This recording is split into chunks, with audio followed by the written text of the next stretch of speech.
여러분 안녕하세요. 4회 엘모 라디오 방송에 오신 걸 환영합니다. 오늘도 소녀전투 망명 운영진과 엘모의 스피커 디너게이트 씨가 이번 소식을 전해드리겠습니다. 여러분, 안녕하세요. 저번 동영상이 공개되고 디너게이트 씨의 등장이 지휘관분들의 뜨거운 반응을 얻었는데요. 이에 대해 하실 말씀 있으신가요? 지휘관님의 사랑에 너무나도 감사드려요. 메이링 씨한테도 말해주니까 엄청 기뻐하더라고요. 이번에 메이링이 디너게이트 씨에게 이름을 새로 지어줬습니다. 앞으로 스피키라고 불러주세요. 참 좋은 이름이네요. 제 역할에 딱 어울리고요. 이렇게 귀엽고 능력 있는 캐릭터에게 어울리는 이름이죠. 그럼 이번 방송에선 지휘관 여러분께 이 게임의 기본 요소를 소개해드리려 합니다. 잘 부탁드려요, 스피키씨. 맡겨만 주세요. 저 스피키가 오늘도 디테일한 설명으로 지휘관님 모두가 게임 플레이 방식을 이해할 수 있도록 할게요. 네, 알겠어요. 그럼 오늘 주제를 시작하죠. 그럼 화면을 띄워주세요. 먼저 지휘관 여러분도 아시다시피 우리 소녀전선투 망명은 3D SRPG 게임입니다. 전투에서 지형, 엄폐, 이동 칸수, 약점 속성, 무기 속성 등 요소를 고려해야 하죠. 그렇죠. 게임의 전략 볼륨이 높은 편이에요. 화면에도 전장에 각종 엄폐물이 존재하는 것을 볼 수 있죠. 엄폐물은 작전 유닛이 뒤에 숨어 특정 방향에서 오는 공격의 피해를 대폭 감소시킬 수 있습니다. 하지만 투척물 스킬 같은 범위 공격은 엄폐 효과를 어느 정도 무시하고 피해를 줄 수 있답니다. 이동할 때 전장 안의 방패 아이콘을 통해서 엄폐물의 위치와 커버하는 방향을 판단할 수 있습니다. 공격할 때 사선이 높은 엄폐물에 가려지면 대상 선택 자체가 불가능합니다.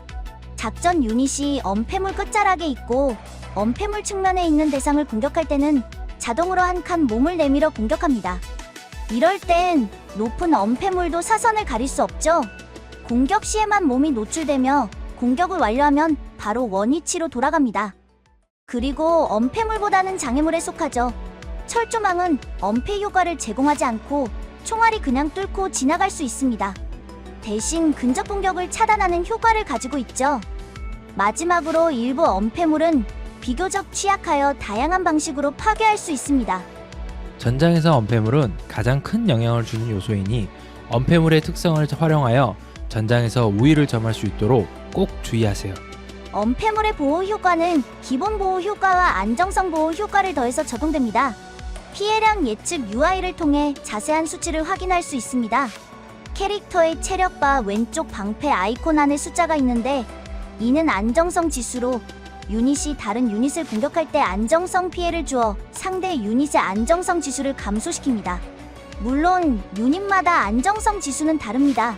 한 유닛의 안정성 지수가 0이 되었을 때 그 유닛은 안정성 붕괴 상태가 됩니다. 안정성 지수가 회복되기 전까지 이 상태에서 엄폐물은 기본 보호 효과밖에 제공하지 못합니다. 그러니 스테이지를 공략할 때 꼭 아군 인형의 안정성 지수를 주의해야 합니다. 엄폐물의 보호를 받지 않는 유닛은 적에게 우선적인 타겟이 되니까요. 병종과 인형 특성에 따라서 각자 이동할 수 있는 칸수가 다릅니다. 기동력이 높은 인형은 한 턴에 여러 번 행동해서 10칸 넘게 이동할 수 있는가 하면 저격수처럼 기동력이 낮은 유닛은 한 턴에 보통 5에서 6칸 정도만 이동할 수 있습니다. 이 점은 꽤 현실적인 고증이라 볼 수 있죠. 커다란 총을 들고 있으면 이동에 제한이 생기고 가벼운 총을 들고 있으면 빨리 움직일 수 있으니까요. 캐릭터마다 4가지 스킬을 지니고 있습니다. 패시브 스킬과 액티브 스킬로 나뉘죠. 일부 액티브 스킬은 사용 시 일정량의 리몰딩 지수를 소모합니다. 리몰딩 지수는 인형 체력바 위에 표시됩니다. 전투 시작 시 각자 어느 정도 리몰딩 지수를 획득하고 약점 속성으로 공격, 적을 처치 등 캐릭터 각자의 특수 조건에 따라서 획득할 수 있습니다. 네, 이것도 전략적인 사고를 요구하는 메커니즘이죠. 그리고 스킬을 포함하여 전투 중 대부분 피해는 위상 속성과 무기 피해 속성을 지니고 있습니다. 대부분 유닛도 각자 약점 속성이 있어서 해당 위상 속성 또는 무기 피해 속성으로 공격받으면 안정성 지수가 추가로 2포인트 감소하고 10%의 추가 피해를 받습니다. 위상 속성과 무기 피해 속성, 이 두 가지 약점은 겹쳐서 적용될 수 있고요. 약점 속성을 공격하여 상대를 안정성 붕괴 상태로 만들 수 있을 경우 안정성 피해를 우선 결산하여 이번 공격이 엄폐물의 기본 보호 효과만 적용받게 됩니다. 그러니 전투 전에 어떤 인형을 출격시킬지가 무척 중요하겠죠. 그렇죠. 그리고 전장에는 각종 디버프 지형이 존재한답니다. 연소, 빈결, 마비 등 다양한 이상 상태를 부여하니 많이 조심하세요. 확실히 골치 아프더라고요. 저는 자꾸 빈결 지형에 얼어붙어서 몇 턴 이내 목표 지점에 도착하기 임무를 달성하지 못했어요. 그러셨군요. 마지막으로 지휘관 여러분께 전장 카메라 설정 기능을 소개해드리려 해요. 인형에게 전투 명령을 내릴 때마다 해당 인형을 타이트하게 보여주는 클로즈업 연출이 지나가게 되는데 효율적인 전투를 원하시는 지휘관님께선 설정에서 해당 기능을 끌 수 있습니다. 만약 배경 건물이나 다른 장애물이 시야를 가릴 경우 화면을 회전해서 살펴볼 수 있습니다. 카메라 앵글도 옵션에서 설정할 수 있답니다.